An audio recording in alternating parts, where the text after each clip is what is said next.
Bueno, tenemos una pequeña falla técnica, como todo, estamos transmitiendo en vivo desde la Universidad Nova en Ciencias Jurídicas y comentábamos que estamos en el tema de los principios del sistema penal acusatorio, comentaba yo en el tema de la contradicción que tiene ahí cierta relación en nuestra consideración con el principio de igualdad entre las partes y que esta se ve reflejada en esta investigación complementaria que sería a partir de esa cita que tenemos ante un juez de control respecto a una formulación de imputación y todo lo que conlleva una audiencia inicial. Ahí nada más quiero dejarla para no meterme en esa audiencia inicial y seguir con los demás principios. El principio de, tenemos una parte del principio de continuidad.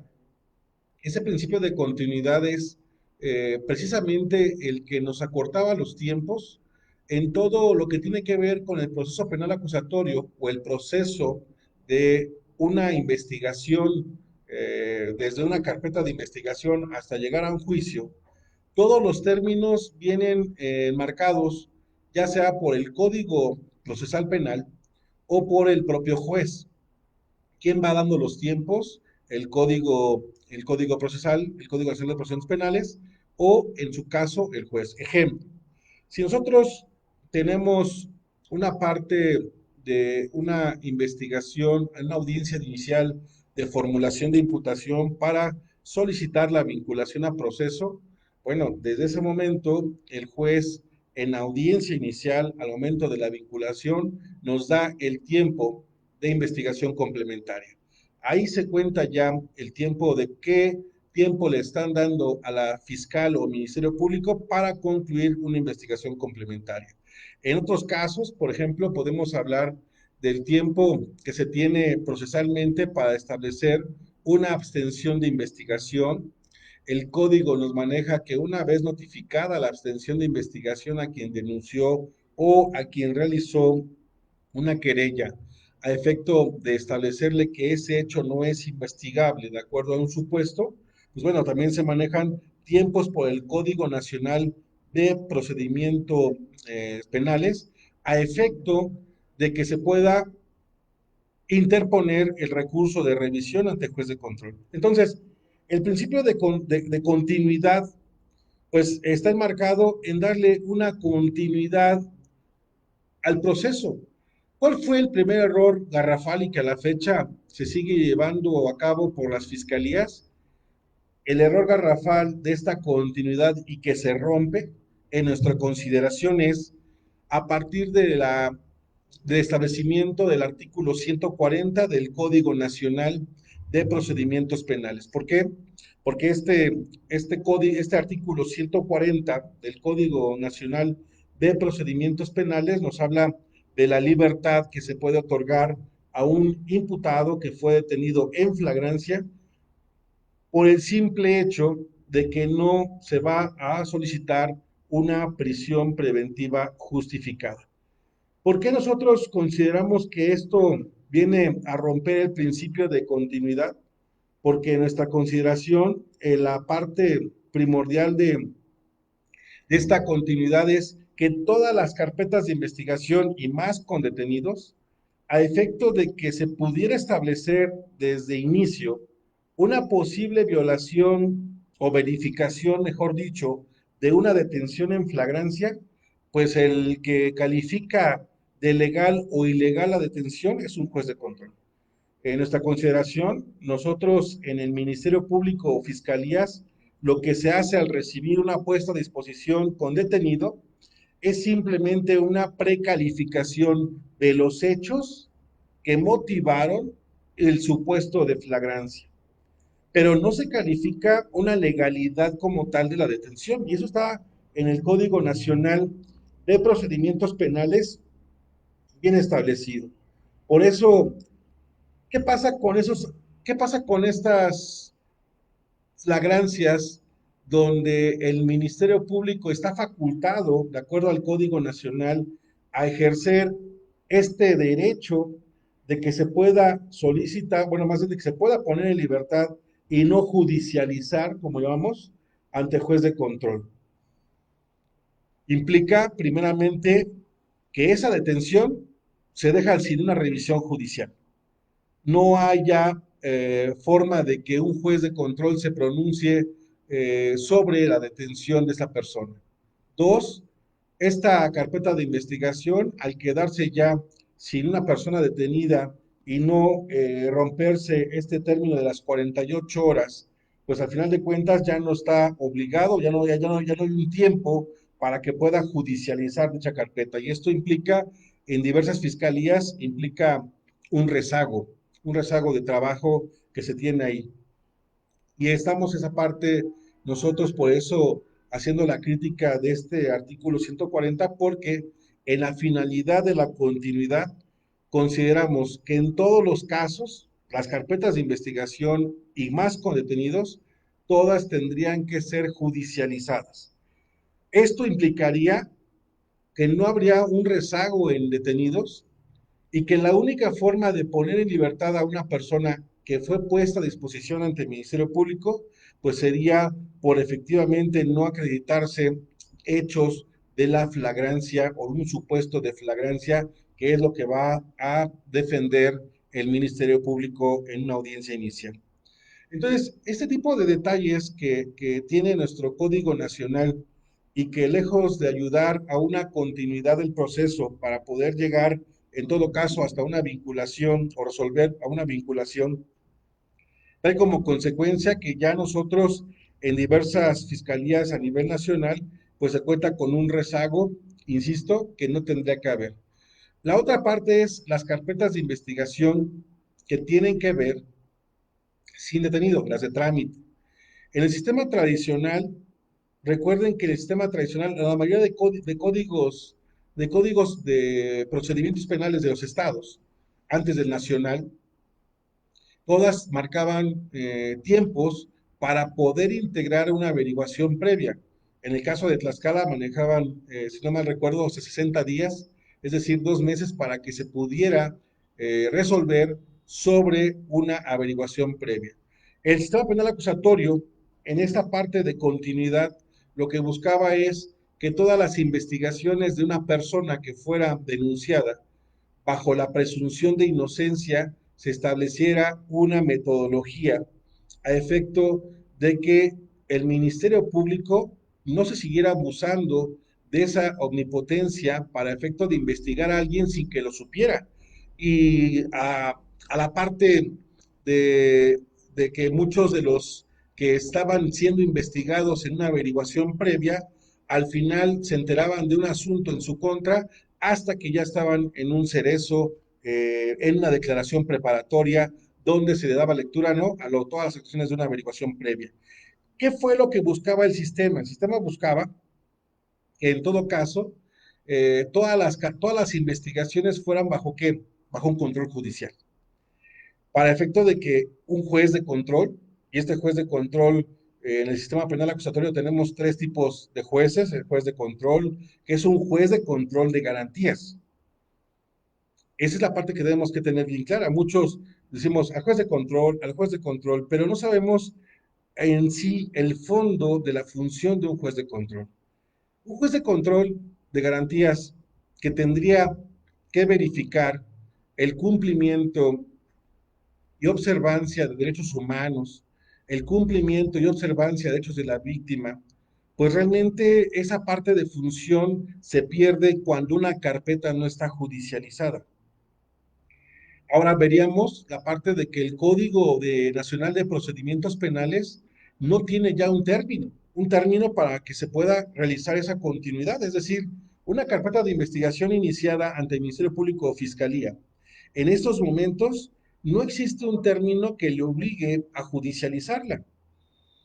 Y también el Código Nacional de Procedimientos Penales tiene en su articulado disposiciones que tampoco permitirían el ingreso a esa carpeta si no es parte de ella todavía. Es decir, si no ha sido citado o llamado ante juez de control para formularle una imputación. Y ahí viene el gran error. El gran error en esta parte donde los fiscales y ministerios públicos seguimos investigando mucho más antes de judicializar que una vez judicializada una carpeta. Y ahí viene la parte, creo yo, de no respetar ni principio de contradicción, porque mientras el Ministerio Público no haga esa formulación de imputación o citación para esa citación donde ya puede imponerse defensor, imputado de las actuaciones de una carpeta, pues automáticamente pues volvemos a caer en las prácticas del sistema tradicional. También esta parte del principio de continuidad, pues bueno, es una primordialidad que en todas las fiscalías, todas las carpetas que les llamamos de trámite, las que se inician sin detenido, pues sigan esperando ser judicializadas. Y ahora ustedes recordarán que en un principio muchos, o muy pocos, mejor dicho, muy pocos abogados, litigantes del sistema penal acusatorio, empezaban a acudir a esta audiencia de omisiones y ahora vamos viendo que ya se está utilizando más esta herramienta de audiencia de omisiones donde se establece ante el juez de control la omisión de judicializar una carpeta de investigación o de que por lo menos el Ministerio Público eh, se pueda establecer una determinación respecto a esa carpeta. Y ahí viene la parte, ¿no? Del principio, estábamos en el principio de continuidad, y de ahí también viene el principio de concentración. El principio de concentración, pues bueno, lo que busca es que en pocas audiencias o en una sola audiencia se resuelvan varias cosas. Yo no estaba muy de acuerdo, ¿no? Y siempre criticaba en mis pláticas y cursos, y muchos de ustedes que fueron alumnos recordarán que yo siempre estuve criticando esta llamada o mal llamada audiencia combo, que era la audiencia inicial, ¿no? Y yo me burlaba, decía, bueno, combo, ¿por qué? Y bueno, porque, bueno, resolvía en todo caso hasta 4 o 5 aspectos, ¿no? Una audiencia inicial, que es el nombre correcto, la audiencia inicial con detenido, pues resolvía sobre un control de detención, resolvía sobre la flagrancia. Una audiencia inicial resolvía sobre medidas cautelares. Una audiencia inicial podía resolver también sobre providencias precautorias. Una audiencia inicial resolvería sobre una vinculación a proceso de investigación y también resolvería sobre un tiempo de investigación y complementario.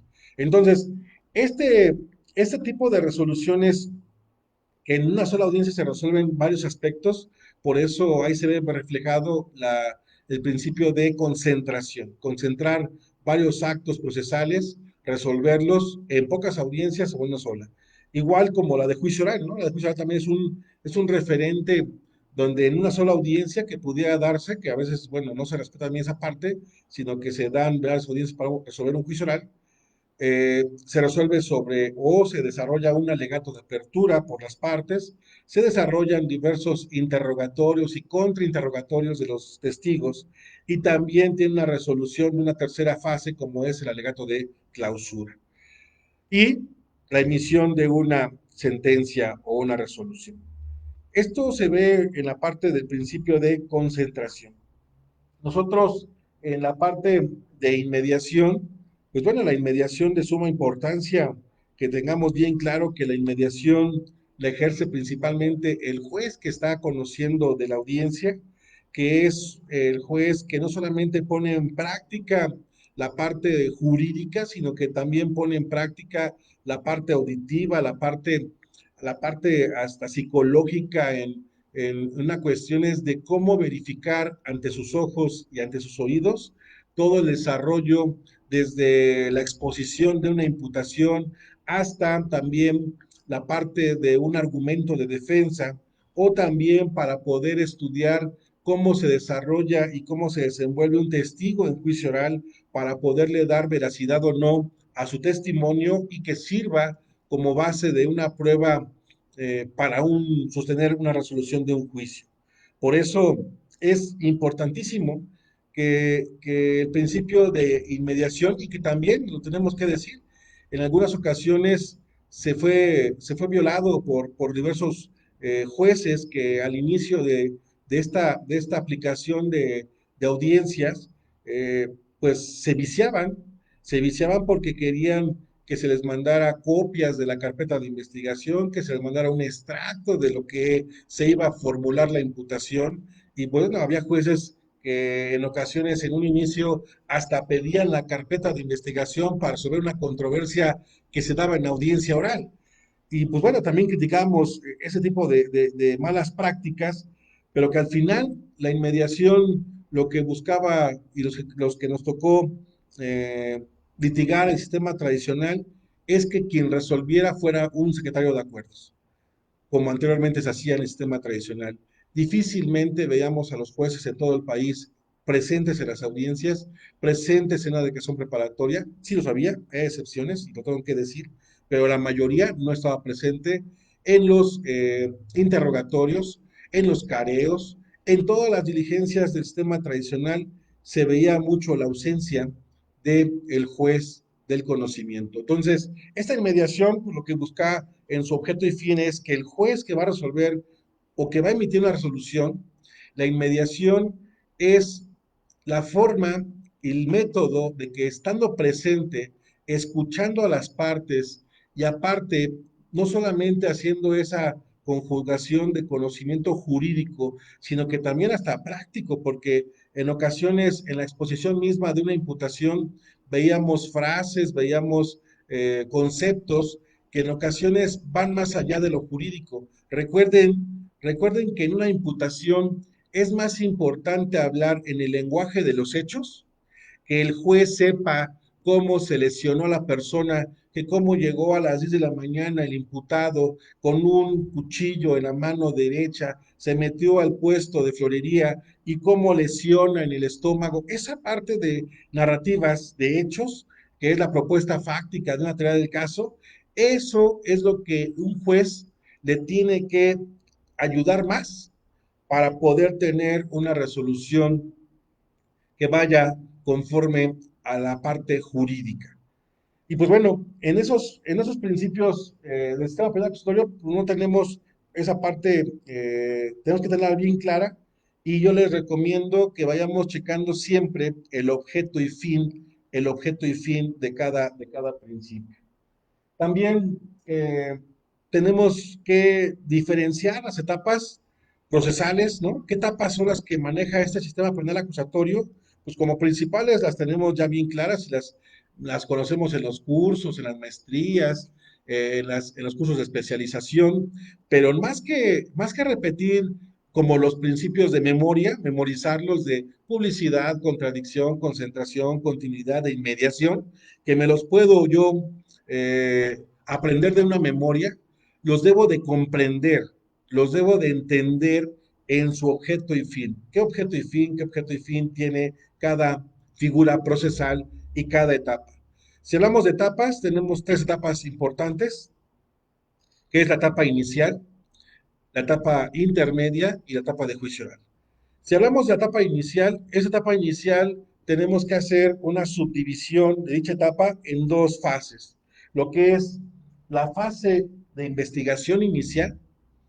Esta investigación inicial a partir de la denuncia o querella y todo lo que tenga que ver con esa investigación inicial donde consideramos qué debe, cuál es la sustancia, cuál es la sustancia de la etapa inicial.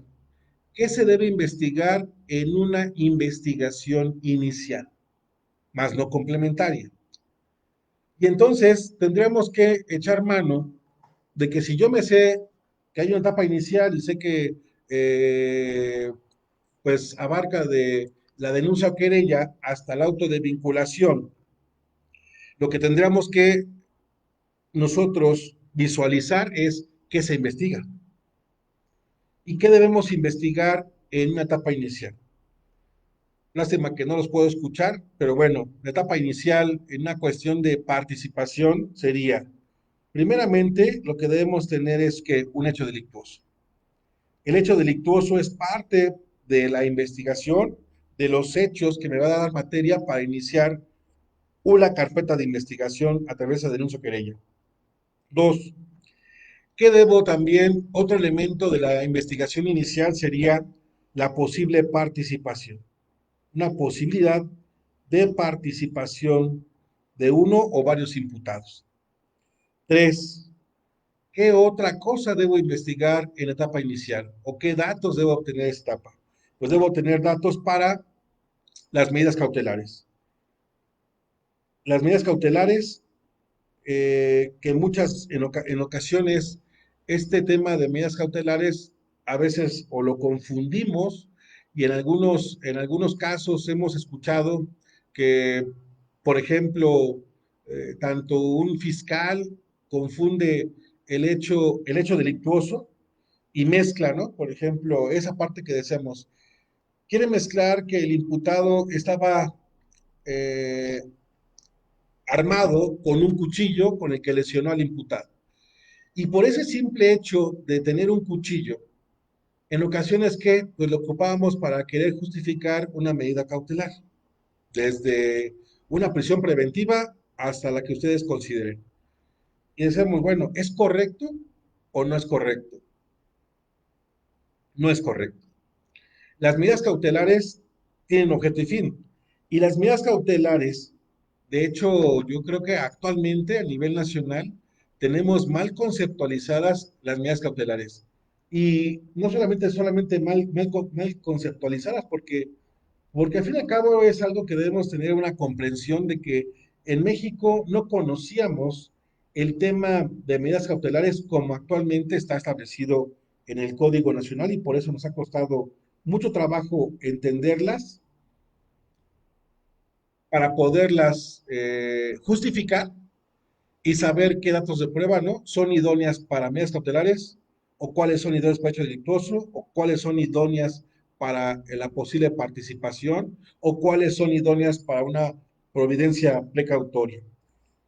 Y aún así, tenemos 14 medidas cautelares en el artículo 155. Y en un estudio o en una cuestiones de valorar de esas 14 medidas cautelares, ¿cuántas utilizamos en México?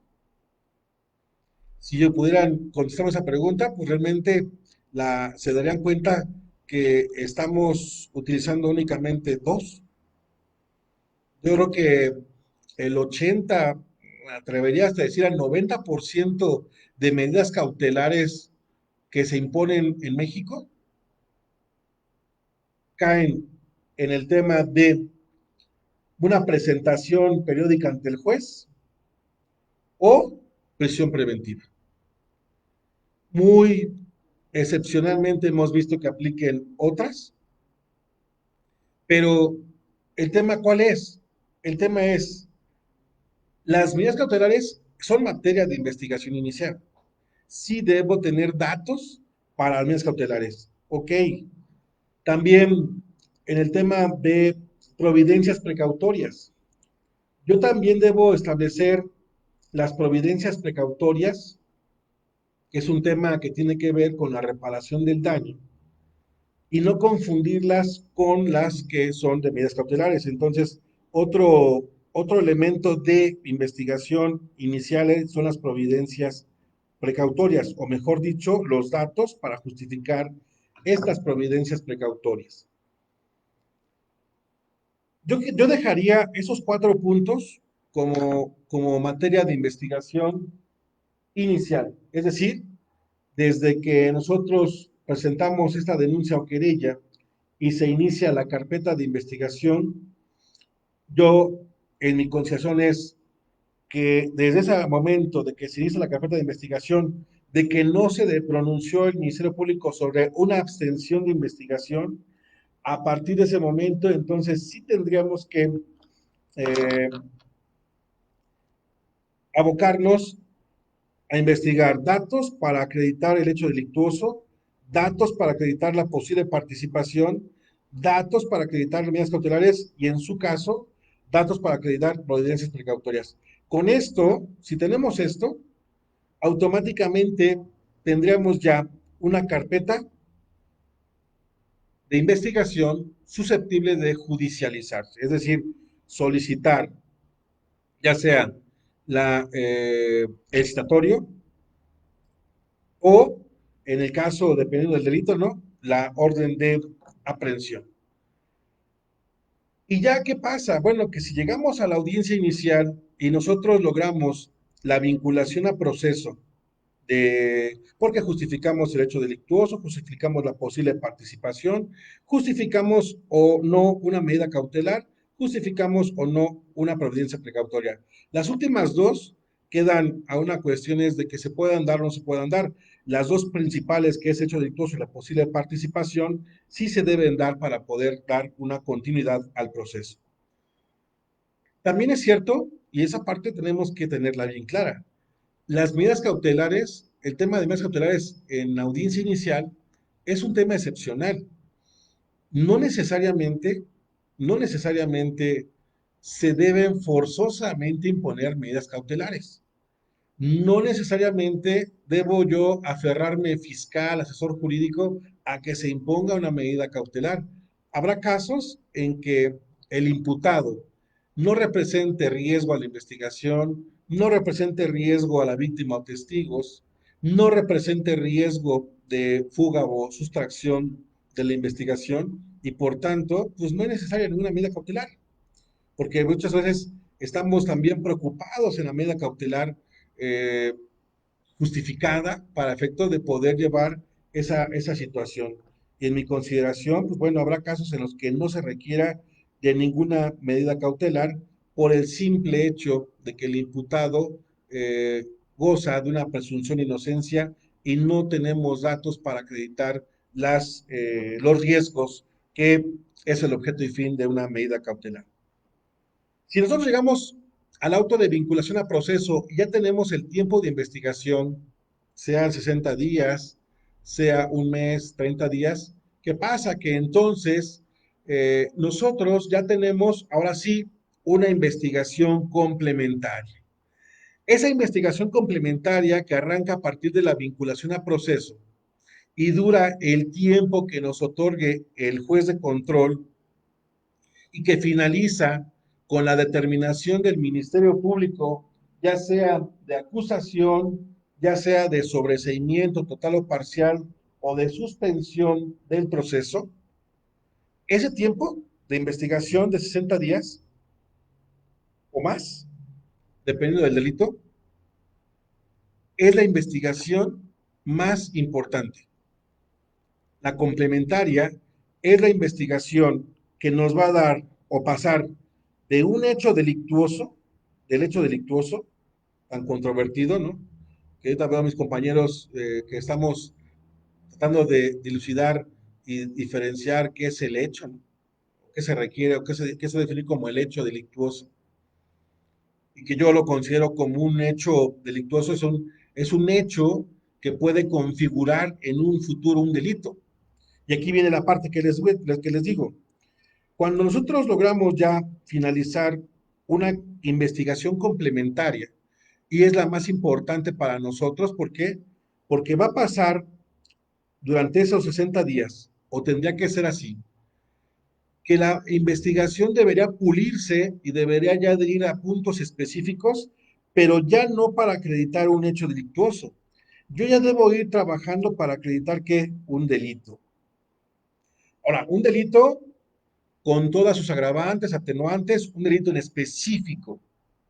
Por eso, lo que permite el Código Nacional de Procedimientos Penales es que el auto de vinculación, y ahora ya se lo puede también reclasificar el propio juez de control en la que es la formulación de imputación, pero por eso se permite que reclasificar, de que pueden haberme vinculado por lesiones y en la investigación complementaria, yo puedo acreditar con datos que no fueron lesiones simplemente, que sino que fue que más allá y podemos llegar a un homicidio en grado tentativo. Un ejemplo. Por eso es de que el delito en particular por el que se va a acusar, insisto, yo voy trabajando para qué, para acreditar ya un delito, pasar del hecho delictuoso a un delito. También pasar de una posible participación a establecer ya una forma de intervención en el delito del imputado o los imputados. Y entonces aquí viene ya toda la parte dogmática, teórica, de la teoría del delito. En nuestra consideración, tendría que ser hasta la acusación, en la acusación ya formal del fiscal Ministerio Público, esa acusación que pues fija la litis penal, por la cual iré a un juicio oral, y vamos a hacer la crítica también de cuántas oportunidades, si se puede llamar así, ¿no? Le dan al Ministerio Público procesalmente hablando para poder rectificar el camino. ¿Por qué? Porque vamos a ver que la acusación, siendo el acto formal de entablar la litis penal y que el defensor y el imputado, ahora acusado, sepa por qué delito se le está acusando, se le dé a conocer los medios de prueba para efecto de lo que se va a llevar en su momento a un juicio, de establecer el monto de una posible reparación del daño. Automáticamente nosotros ya esa acusación es la que daría paso a la etapa intermedia. Si estamos en un supuesto de sobreseimiento, que también es dable y también tendremos que ir viendo a nivel nacional mayores sobreseimientos.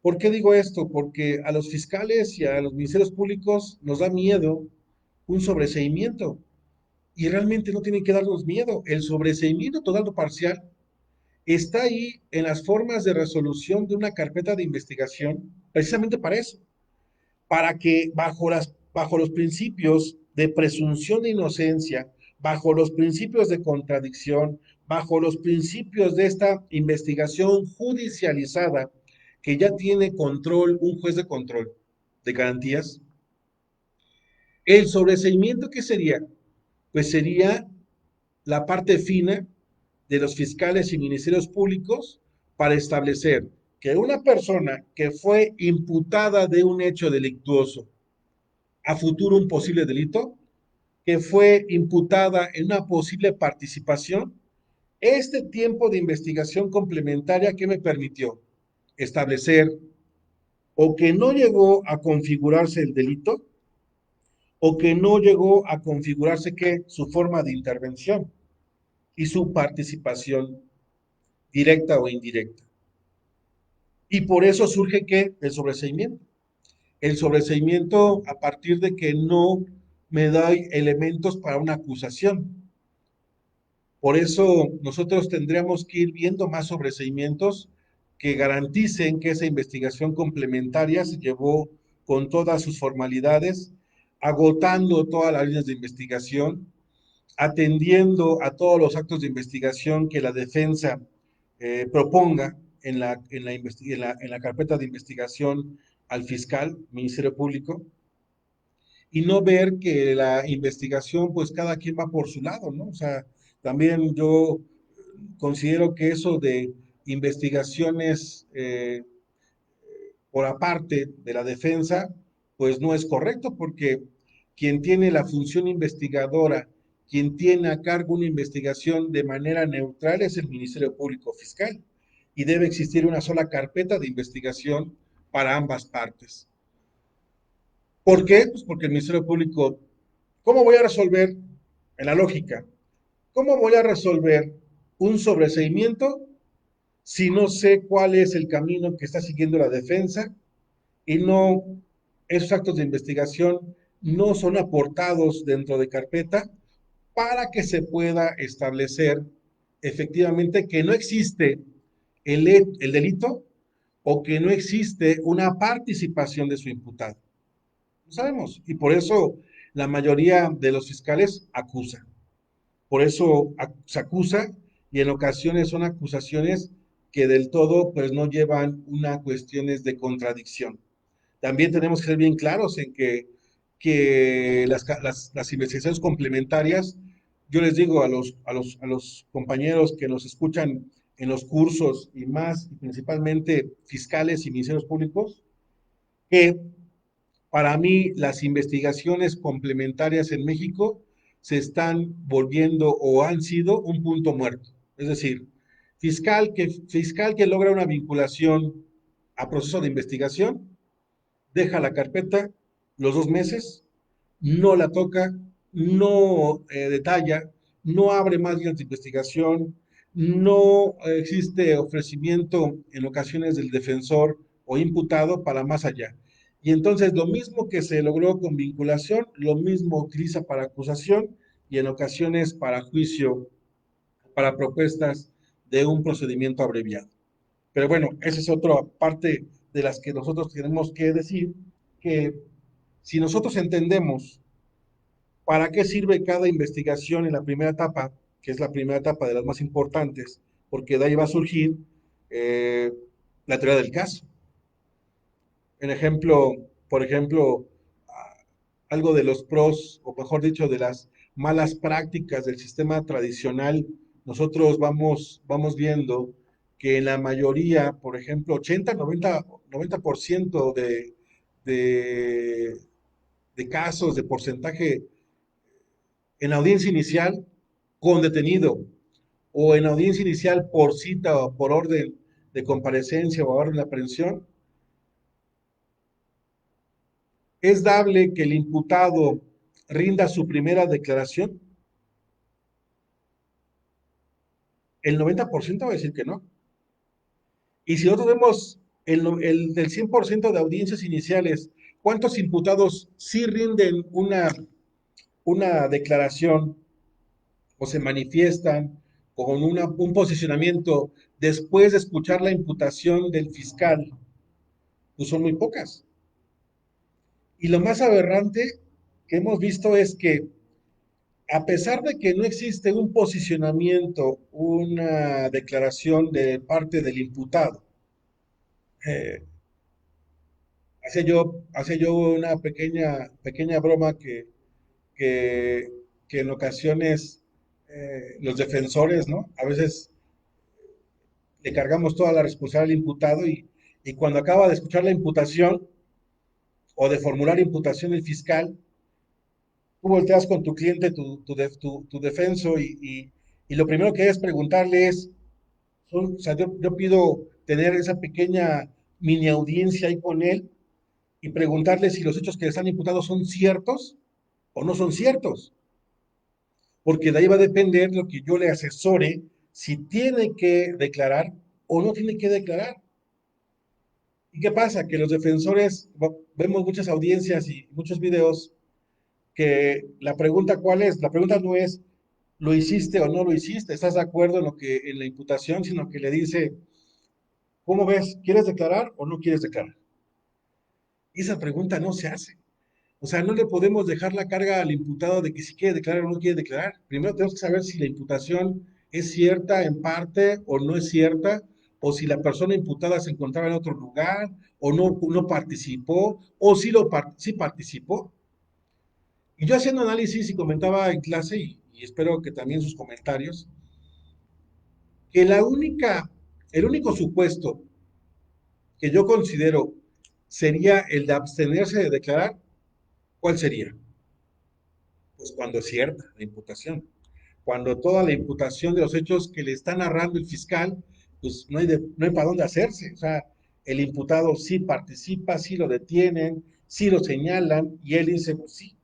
Entonces, para mí sería la única forma de poderse abstener. Pero si la persona tiene algo que contrapone a la imputación, lo correcto sería que pues que declare, porque de lo que declare y de lo que rinda esa declaración, pues ahí va a sustentarse el defensor para establecer datos y medios de prueba en su momento que puedan contravenir esa imputación y llegar a la etapa complementaria para un sobreseimiento. Muchos abogados buscamos un auto de no vinculación y muchos ministerios públicos que buscan la vinculación. Pero si nosotros aterrizamos y entendemos y razonamos que la investigación más importante es la complementaria, porque es la que va a resolver si hay un delito o no, si existe o no una intervención de una persona vinculada.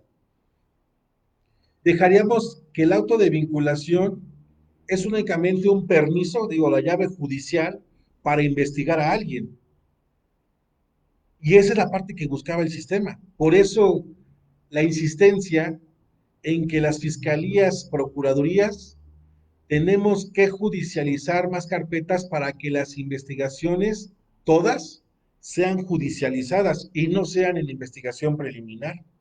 Investigación preliminar tendrían que ser, decíamos, los 4 puntos: establecer que existe un hecho delictuoso, establecer una posible participación, establecer si cuento o no con otras medidas cautelares y, en su caso, pruebas precautorias. Nada más. Ya cuando yo quiero acreditar un delito y ir más allá, pues es de complementaria. Por eso las carpetas de investigación inicial que se van a judicializar, que se van a hacer esta parte de judicializar ante juez de control, tendrán que ser muy delgaditas, con muy poco material para pedir ese permiso judicial, que es la vinculación a proceso, insisto, y que toda la investigación complementaria pues ya es bajo los ojos y control judicial. Tenemos un tiempo de cierre de investigación, el defensor tiene acceso directo y el imputado a la carpeta de investigación, se ejercen los principios del sistema penal acusatorio, se ejercen los principios procesales y por eso para mí la complementaria es de suma importancia. Si no entendemos esto, pues seguiremos trabajando, ¿no? Al revés. Y esa parte es la que va a afectar la, la parte medular que será etapa intermedia. Cuando llegamos a etapa intermedia, en ocasiones nos damos cuenta que por una parte nos faltaron muchas cosas que hacer en la investigación. Cuando ponemos a prueba a nuestros testigos para un juicio oral, nos damos cuenta que debían haber trabajado más. Nos damos cuenta que necesitábamos de personas especializadas, llámese peritos, para poder llevar a cabo un dictamen o una intervención especializada, ya sea del defensor o por parte de fiscalía. Y entonces, ¿qué pasa? Que no nos apretamos y no nos especializamos en esa parte complementaria que nos dé en etapa intermedia, pues una mejor forma de depuración de estos medios de prueba que van a llevarse a un juicio. Por eso, para mí, era sumamente importante tocar esos temas. Digo, eh, cada uno de los temas que hemos tocado requieren de un tiempo específico. Aquí, desgraciadamente, nosotros tenemos poco tiempo para poder estas charlas que estamos ahorita implementando por la Universidad Nova en Ciencias Jurídicas, pero pues bueno, todos los temas que les he ido tocando ahorita en un repasón, que nos quedan temas muy por delante en tocar el objeto y fin etapa intermedia, la depuración de medios de prueba, si es dable o no una carpeta por aparte de los defensores, que luego escucho que dicen que ellos hacen actos de investigación y que llevan sus armas y que no las muestren, que las deben mostrar hasta después de etapa intermedia, cuando ya se cerró la investigación complementaria. En mi consideración, creo que todavía estamos a tiempo de rectificar en el conocimiento de los principios y las bases del sistema penal acusatorio para que podamos desmenuzar, por lo menos en inicio, esta etapa inicial.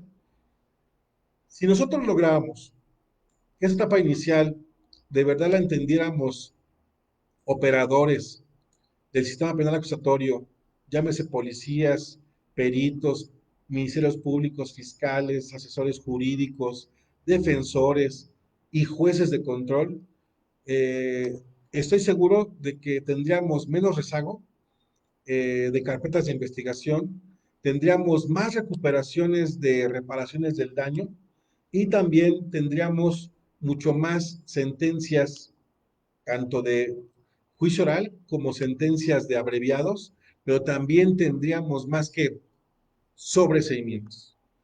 Yo estoy convencido de que una investigación complementaria bien realizada de manera profesional nos tiene que dar más sobreseimientos donde los defensores, lejos de ver al fiscal como un oponente, lo tienen que ver como el medio que lleva a cabo la investigación y que al final de cuentas tendría que estarse en esa parte de igualdad.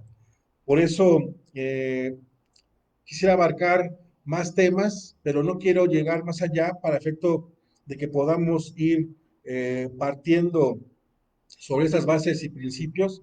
Hay temas de suma importancia que tienen que ver con traer el caso. Comentaba yo, no para cerrar ese punto, del imputado que se abstiene de declarar cuando él tiene una versión diferente o tiene una coartada o él no estuvo presente. ¿Y qué pasa? Pues bueno, aún así seguimos viendo que en audiencias iniciales los defensores, a pesar de que no hay una declaración del imputado, los defensores ofrecen dentro del término constitucional diversos medios de prueba, desde testigos, documentos, y dices, bueno, ¿sobre qué versa ese ofrecimiento si no hay una versión de la defensa? Yo considero que para que exista una parte también de igualdad, tendría que haber primeramente una declaración donde descanse el ofrecimiento de esas pruebas, porque también va a ser donde arranque esa teoría del caso. La teoría del caso como una versión de hechos que debe ser integrada por esos tres elementos, que también es un tema muy importante y que va a ser materia de otra plática, el tema de teoría del caso, ¿no? ¿Qué es la propuesta fáctica? ¿Cómo narrar un hecho? ¿Cómo establecer el hecho determinado, indeterminado, el hecho falso, el hecho bajo una perspectiva dependiendo de quién conozca el hecho? eh, en la otra parte de la propuesta jurídica para ver cómo encuadra ese hecho y la propuesta probatoria, que es la que se va trabajando, insisto, en etapa complementaria, de investigación complementaria. Por eso, para mí, cuando un Ministerio Público Fiscal ya tiene una acusación de una carpeta, en esa está concluyendo la parte jurídica de un delito, la parte jurídica de una participación y forma de intervención, la parte jurídica de una teoría del caso, porque ya en la acusación, a pesar de que la acusación lleva un formato que va más a lo dogmático y va más a lo jurídico, pues esa parte es la que también ya tenemos comprobada una teoría del caso. Y es la que vamos a exponer en su momento en un juicio oral y es por la que tenemos que establecer cuáles serían los medios de prueba idóneos para juicio oral y todo lo que tiene que ver con la depuración de medios de prueba. Pues bueno, realmente para mí fue un placer estar nuevamente aquí en la Universidad Nova en Ciencias Jurídicas. No se pierdan la oferta académica, no se pierdan de visitar las páginas de la universidad, los teléfonos también aquí en la universidad para que puedan ustedes tener información de la licenciatura en Derecho, la licenciatura en Seguridad Pública, para todos los alumnos y compañeros policías, principalmente de todo el país, que tienen esa parte de no tener una licenciatura y que ahora también hasta por código, por cuestiones de normatividad, para algunas funciones policiales nos van a requerir una licenciatura, pues aquí la Universidad Nova tiene la licenciatura en Seguridad Pública, en Derecho en 2 años. Y también para los que ya tenemos esa licenciatura, pues bueno, la maestría, que es una parte de especialidad que tenemos aquí en la universidad y a la cual me enorgullece ser parte docente en la maestría de Sistema Penal Acusatorio, pues bueno, visiten las diversas páginas, la página oficial de Facebook, UNOSIG Nova. También estamos como Universidad Nova en Ciencias Jurídicas, la página web www.unosig.edu.mx. También los teléfonos de aquí de oficina, se los voy a decir porque, bueno, tenemos ahí fallas técnicas con la parte de lo que iba a aparecer. El teléfono aquí en Tlaxcala, para los compañeros de otros estados de la República que nos estén escuchando, es 01246 46 685 27. Para los locales, pues es 46 685 27. Y también tenemos una línea de WhatsApp que sería el 246 297 03 53. Pues bueno, para mí fue un gusto, un placer estar con ustedes en esta plática. Espero que haya sido de ayuda y también la parte de los comentarios, la crítica, pues estaremos nosotros pendientes de ellas y en próximas fechas estén también atentos para las próximas capacitaciones. También aquí en la universidad, ya de manera presencial, pero con las medidas preventivas de sana distancia, empezarán a impartirse algunos cursos que quedaron pendientes antes de esta pandemia, pero que tenemos que ya reactivarnos para poder llevar a cabo la capacitación y retomar temas en específico. Pues muchas gracias, buenas tardes. Nosotros tenemos que despedir esta transmisión. Quisiera continuar más, pero bueno, con esto que ya el día de hoy comentamos, creo que fue de un gran avance y gracias a todos los compañeros que pudieron conectarse, amigos, alumnos de todo el país. Muchas gracias. Seguimos aquí en la Universidad Nova en Ciencias Jurídicas.